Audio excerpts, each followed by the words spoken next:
Today on Practical Church Planting, the service planning blueprint. Welcome everybody to Practical Church Planting, where in 15 minutes or less, we'll give you practical tips, advice, and encouragement to help you plant and grow healthy churches. My name is Brian Adrozi, and joining me today is Dylan Dodson, and today we're talking about the service planning blueprint. The service planning blueprint. The only one. Now, we'll be honest, there's a lot of service planning blueprints, but we're going to share with you today our process of how we write a sermon, and plan the whole service around it so that it makes the most impact possible. Yep. Now, episode 32, you're going to want to listen to that one before you listen to this one if you haven't. So the previous episode, because we talk about our template that we use, and we talk about how to write a message that way. Right. So we're going to, based on the assumption that you're familiar with that template, so you want to listen to that one. But how do you write a message and maybe get other people to give you feedback beforehand, and how to kind of plan the entire Sunday, the entire service around the message so for maximum impact. Yeah. So here's what we do. Again, this might be different for you at the end of the episode. We'll talk about maybe how this could be applicable. I think it's just helpful to share our story, and then you can maybe find bits and tidbits to apply to you. We are very planned out in advance here at New City Church. In fact, typically how it works, 5 Sundays from the week that we're on, so 5 weeks from now, I'll be working on that message that week. Now, I won't bring it to completion, but if I had to give it, that weekend I could. It probably wouldn't be the best thing in the world because the week of I kind of tweak it. But I'm working on the message 5 weeks out. And then I use that template that we talked about, again, creating a tension point. What do they need to know? Why do they need to know it? What do they need to do? Why do they need to do it? And the gospel and the bottom line. And all those will be, hammered out pretty well, probably about 70-ish% of that way down to the message. I'll get our team together and I'll go over the message. Now, I'm not going to preach the whole thing, but I'll answer all those 4 questions. I'll talk about the text I'm using, maybe an illustration or two to give you a general idea of here's where we're going. And what happens there is that is where we tweak the answers to all these questions, the main point, the bottom line, so that it all flows together. Because one of the things that stinks is after a message when someone comes up to you and say, hey, did you think about this? And you're like, no, I did not. Thanks for telling me. Yeah, you are a jerk. Just kidding, you're not a jerk. So this is what this does. This allows other people to speak into the process before you actually give it. Sure. So how is this for you? So you're sitting there, 70% done. How is this helpful, you think, for the message process? Yeah, I think it's really important to get, whether you follow our blueprint or whether you do your own thing, but to get other people's input on the message every week. I think you get kind of, when you're writing messages, get kind of in your own voice, and there's stuff that just you miss. So bringing other people in on that process, whatever your process looks like, I think is important. But I think it's worked out really great for us. So what we do is we have a meeting every week, and we walk into the room, and we have a big whiteboard, and it's every question, each of those questions that you just listed is laid out with the answers or proposed answers, all laid out on there, so we can see kind of beginning to end and see where it's going. And then we just kind of go through point by point and give our own feedback. Yep. And sometimes the feedback is, that's great, leave it, and sometimes the feedback is like, well, did you really think about it this way? And we end up changing things around. Yes. But it helps us to be able to kind of see the entire flow of where everything's going, to be able to give feedback on it. So again, you can do these meetings whenever. Right now for us, it's Thursday, 5 weeks out, 5 Sundays from that Thursday, we walk into the room, I say, here's the message, and then we tweak it. Yep.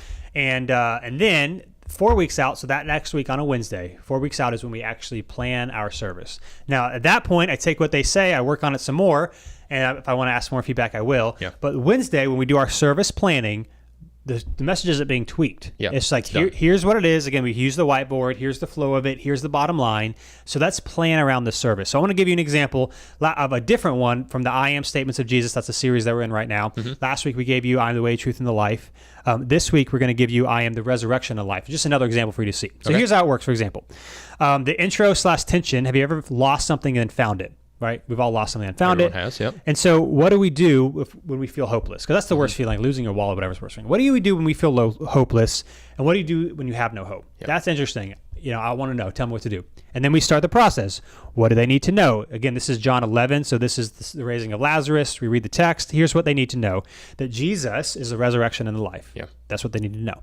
Why do they need to know it? Because without him, there is no life. So that's why that's important. Then you move on to the next part. What do they need to do? They need to believe in the resurrection and the life. And then why? And what's the bottom line? Here's the bottom line. Whoever finds Jesus finds life. That is the thing that we're emphasizing the most. That's what going around the entire Sunday experience. That's what we're trying to do the worship songs around. Yeah. The bottom line, whoever finds Jesus finds life. And why do they need to do it? Why do they need to follow the resurrection or believe in the resurrection and life? Is because without Jesus, we are spiritually what Lazarus was physically. So this is the story again. Lazarus is dead. Jesus raised him. So that's why they need to do it. That's how we answer all those questions. Again, the tension is, what do you do without hope? And then we kind of go through, what do they need to know? The Jesus resurrection and life. Why do they need to know it? Without him, there is no hope. What do they need to do? Believe in the resurrection and life. And then bottom line, whoever finds Jesus finds life. Yep. and why do they need to do it? Because without Jesus, we are spiritually what Lazarus was physically. So we put that on the screen. We talk, or the whiteboard. We talk about that, and then we plan the songs around it. For us, we always do a couple songs beforehand and like one song after. Yep. But we don't just do that. We talk about physical elements. We talk about pre-post music, and it's just helpful. Again, we talk about if we're doing next steps, what we call announcements, we call next steps, or a video. Like literally everything gets planned. Who's doing it? Then what the next steps are. Then you're like, what do you even know what you're doing for a month from now? Well, you should. I mean, you should know what's coming up. Hopefully, you've got some stuff. And again, this might be totally applicable for you. That might be 2 weeks out and then week of. Yeah. But this is just our process. We have the entire thing planned out because again, the service is important. That's where everything flows from. And so you want to make sure that that is tight. So often we've like the week of, we're like, who's doing announcements? Right. Or like, whoever's available. Right. What's a good closing song? Is there a creative element that we could do? Yeah. And so like for this one, we're doing the creative element that we're actually doing a physical representation of each I am statement. So when he was the bread of life, we did communion, but we had bread and did it a different way. I'm the light of the world. We had this light bulb that we turn on and off. This one, we're going to have two bouquets of flowers. One's going to be alive, and one's going to be dead. Yeah. Kind of representing, what it is. But the reason why we plan out so far in advance is if we need to buy something, if we need to prepare something, if we need to plan something, we're not like, oh, that was a good idea. It's too late. Like recently, we talked about, we gave out dry erase markers. We're talking about who does Jesus say that I am? And so we kind of gave all these things that scripturally who Jesus says they are, encourage people to take it home with them. But planning in advance allows us to get things. Yeah. And so that's what we do. 4 weeks out, we plan the entire service, our worship leader service, and then week of, just to kind of wrap it up when it comes to message planning, week of, I definitely tweak it, put things together, but I'm not making any major changes. I might add a story here or there, but I'm not changing the main, the answers to those questions. I'm not changing the bottom line. I'm just making sure it's all tied together. Yeah, and I think this whole process is really good because if the main points of the Sunday, if you have a bottom line you want to take away, having everything kind of revolving around that and pointing to it really helps people internalize it. Before we did this, we, our worship leader would pick the songs, and sometimes they'd, coincide, sometimes they wouldn't. Right. And it's not like if they don't, that people are like, well, that doesn't make sense with what you're preaching.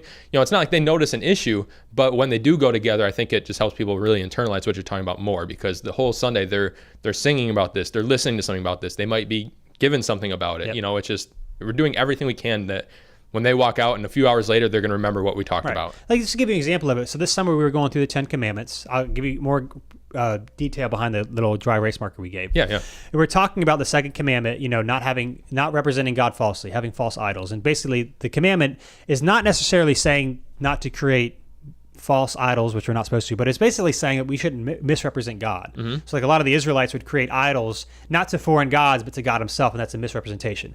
So we talked about why we need to see what God says about himself. And in turn, when it comes to the gospel, what does he say about us and Jesus? Right. So we talk about that. The two songs after that, you may be familiar with these songs, you may be not, was A Beautiful Name. And then the last song was I Am Who You Say I Am. I think that's what it's called. Yeah. And so it's just picking songs that talk about the name of Jesus and who he says we are. And then we left by giving out these dry erase markers that kind of say, here's who Jesus says you are, by using the message. And again, you're not going to have a big creative element every time and that sort of thing. But if you can pick the songs that go with the message, if everybody knows what's going on, maybe there's a fun thing you could do in the lobby or whatever, but it just ties everything together. And it gets hard if you're the only one that knows about your message before Sunday morning. Yep. Yeah, I would say a lot of our creative elements have come from not just Dylan, but the staff. So if one of us was just trying to plan the entire thing, we wouldn't be able to, just because people bring different strengths. Other people are more creative than others, and some people don't think of everything. Yeah, right. So, and then again, you might be like 5 weeks out, you work on your message. 4 weeks out, you plan your service. That's crazy. I don't even think to do that. Here's what I would encourage everybody. Yeah. Be 2 weeks out. Don't be week of if you can help it. Right. And then if you have someone leading worship, because I get it, you might be planning a church, interested in planning a church. I'm a big team. You don't have to have a big team for this. You don't even have to have staff for this. You could say, hey, on Tuesday nights, I'm going to go over this. Anyone can give me feedback. Yeah. Just the week before, here's my message. Again, the thing that's helpful about this template, which again, recommend going back and watching episode 32, listening to episode 32 to kind of learn more about how to develop it, is that it's clear, gets everyone on the same page, and then it makes it possible to plan stuff around it. Yeah. And so that's, again, not the perfect template. That is our template, and we found it helpful. 5 weeks out, work on the message, get feedback. 4 weeks out, plan the entire service. so that we know what's happening. And that way, week of, we're not scrambling. That would have been a good idea. Did we think about this? Yeah. It gives us plenty of time. Yeah. And I think the point of this episode isn't that we have the best process in the world, Yep. but it's that you should have a process, and that start with something. Well, if you want to start with this, that's wonderful. But start with something, tweak along the way. That's what we've done. This is very different than the way things used to be, but you figure out a way, then you start tweaking it and changing to kind of fit your context, but make sure there's other people involved in the process. Yes. Yeah. So that's how we do it here at New City. If you have questions about the process, sermon prep in general, Or anything. Yeah. practicalplanning.com/questions, and we'll do a future episode on it. Thanks for being with us. We always like to remind you, in case you didn't know, on Facebook, you can like our page. We also have a Facebook group that you can join if you just want to talk about stuff going on, have questions with other people in ministry, church planners. Join the group as well. Very true. Thanks for being with us. We'll see you next time on Practical Church Planting. Thanks so much for watching this episode of Practical Church Planting. Whether you're watching on Facebook or YouTube or Practical Planting, wherever you are, whatever you're doing, make sure you like or subscribe or do whatever it's telling you to do or should do on that platform. And hey, if you are so tired of looking at our ugly faces, but you're not tired of listening to our beautiful voices, then you can find our podcast if you just search Practical Church Planting on iTunes or Google Play. Make sure not to just find it, not just to listen, but to subscribe. Make sure you subscribe. Brian, tell them to subscribe. Subscribe. See you next time.